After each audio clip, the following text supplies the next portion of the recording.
आज है तारीख 20 मई सन 2022 और दिन है गुरुवार। मैं नील कुमार दीक्षित जी स्पीक्स वीडियो चैनल को यूट्यूब और फेसबुक पन्ने पर देखने और सुनने वाले सभी दर्शकों और श्रोताओं का कार्यक्रम में स्वागत करता हूं और उनको अभिवादन करता हूं। आज के कार्यक्रम में हम आपकी मुलाकात एक ऐसी महिला से करवा रहे हैं जिन्होंने अपने देश की सेवा के लिए अपने माता पिता की इच्छा के विपरीत, जो इन्हें इंजीनियर बनाना चाहते थे, देश की सेवा हेतु स्वास्थ्य सेवा क्षेत्र में काम करना पसंद किया। वर्तमान समय में वह institute of medical sciences Banaras Hindu विश्वविद्यालय वाराणसी में वोमेन साइंटिस्ट के पद पर कार्य कर रही हैं। उनके अभी तक कुल 28 शोध पत्र प्रकाशित हो चुके हैं। उन्होंने gall bladder cancer, prostate cancer और महिलाओं के सर्वाइकल कैंसर पर विशेष ध्यान दिया है। उन्होंने अपनी post PhD more college of medicine Atlanta United state of America से प्राप्त की है। वे देश की सेवा और प्रेम के कारण अपनी लाखों की नौकरी यूएसए में की छोड़ करके स्वदेश आ गईं। अपने कार्य और समर्पण के लिए वे अपने guide professor doctor VK. Shukla और प्रोफेसर डॉक्टर मनोज पांडे को श्रेय देती हैं। डॉक्टर शुक्ला बीएचयू में वर्तमान समय में रेक्टर हैं और इससे पहले वो वाइस चांसलर भी रह चुके हैं। और डॉक्टर मनोज पांडे कैंसर रोग विभाग के विभागाध्यक्ष के हैं।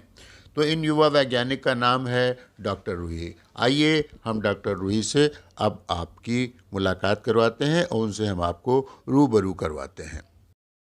रूही, कृपया हमारे श्रोताओं को बताएं कि आपने इस कैंसर के शोध कार्य को ही क्यों चुना।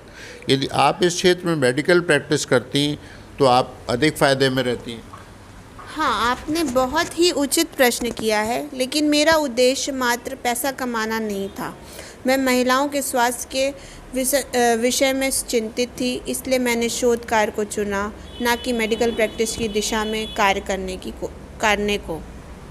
डॉक्टर रूही, लेकिन सभी लोग तो पैसे को कमाने में लगे हुए हैं। सुनते हैं कि डॉक्टर तो पैसा कमाने में बहुत आगे रहते हैं और वो जिस तरह से भी होते हैं पैसा कमाने का प्रयास करते हैं। तो बताइए, आपके इस विषय में क्या विचार हैं?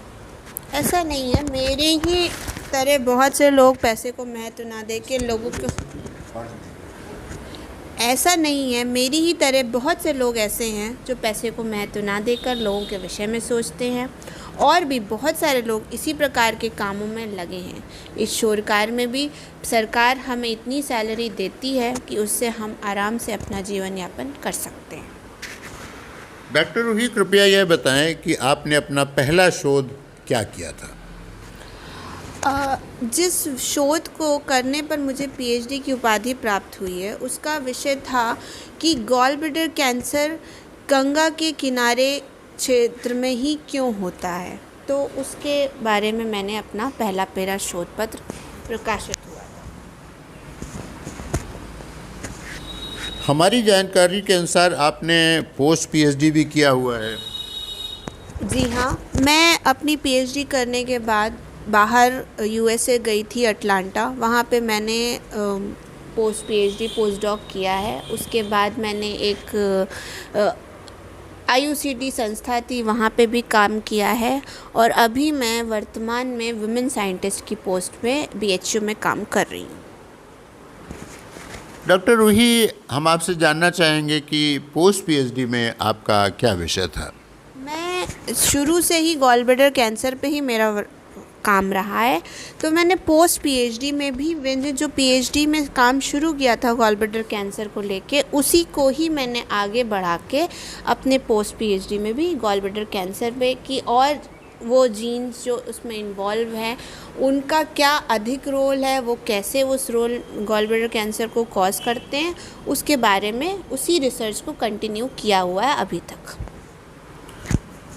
डॉक्टर रूही, हम आपसे एक आपका ये तो व्यक्तिगत प्रश्न करना चाहेंगे कि अधिकतर लोग जो यूनाइटेड स्टेट ऑफ अमेरिका जाते हैं पढ़ने के लिए और वहीं पर जा कर के नौकरी शुरू कर देते हैं, तो आपने ऐसा क्यों नहीं किया? ऐसा नहीं है कि सभी लोग वहीं चले जाते हैं, पर जाने पर वहीं रुक जाते हैं। हाँ, ये संस्कारों की भी बात होती है और अपनी इच्छा पे भी होता है। मेरे गाइड गुरु डॉक्टर शुक्ला और डॉक्टर मनोज पांडे चाहते थे तो विदेश में जाकर आराम से नौकरी पा सकते थे और वहीं बस सकते थे, लेकिन उन्होंने ऐसा नहीं किया। उन्हें बड़े कॉरपोरेट प्राइवेट हॉस्पिटल वाले कहीं अधिक सैलरी पर रख सकते थे, लेकिन उन्होंने देश सेवा के लिए सरकारी अस्पतालों जैसे बीएचयू में काम करना पसंद किया। मैं तो अपनी माँ और अपने शिक्षकों से मिले संस्कारों और आदर्शों से प्रभावित होकर अपने देश भारत लौट आई और फ़िलहाल बीएचयू में कार्य करने के अपने देश के लिए काम कर रही हूँ। मेरे हस्बैंड डॉक्टर चेतन केसवानी, जो कि बीएचयू में बायोकेमिस्ट्री विभाग में वैज्ञानिक हैं, वर्तमान समय में विदेश में हैं। मैं चाहती तो उनके साथ जा सकती थी, लेकिन मैंने जाना उचित नहीं समझा। मैं अपनी नन्ही सी बेटी के साथ यहाँ देश की सेवा कर रही हूँ और मेरे हस्बैंड भी शीघ्र ही विदेश से कुछ नया सीख कर आएंगे और वो जो सीख कर आएंगे कि देश की सेवा में अर्पित करेंगे।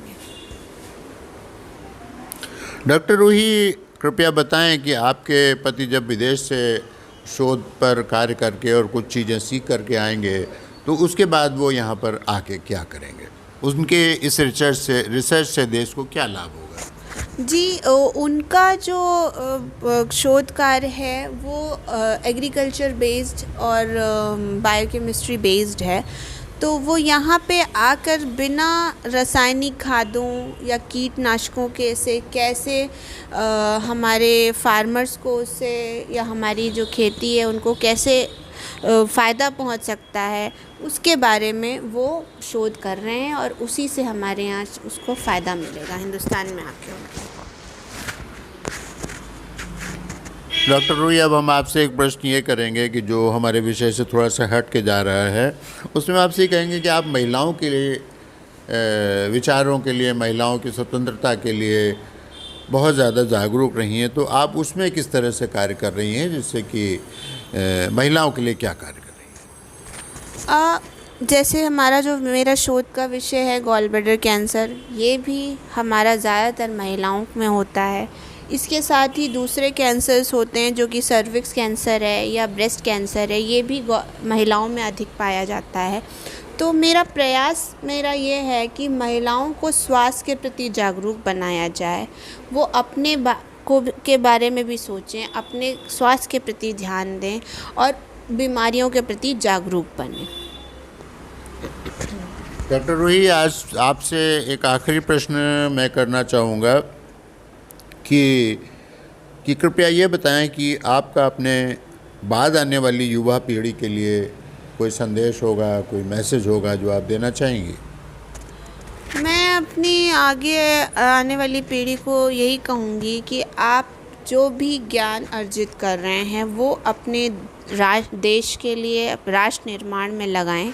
विशेष रूप से महिलाओं से प्रार्थना है कि वो अपने स्वास्थ्य के प्रति विशेष रूप से सजग रहें, क्योंकि स्वस्थ महिलाएं ही एक स्वस्थ युवाओं का वर्ग का निर्माण कर सकती हैं और जो देश की प्रगति में सहायक होगा।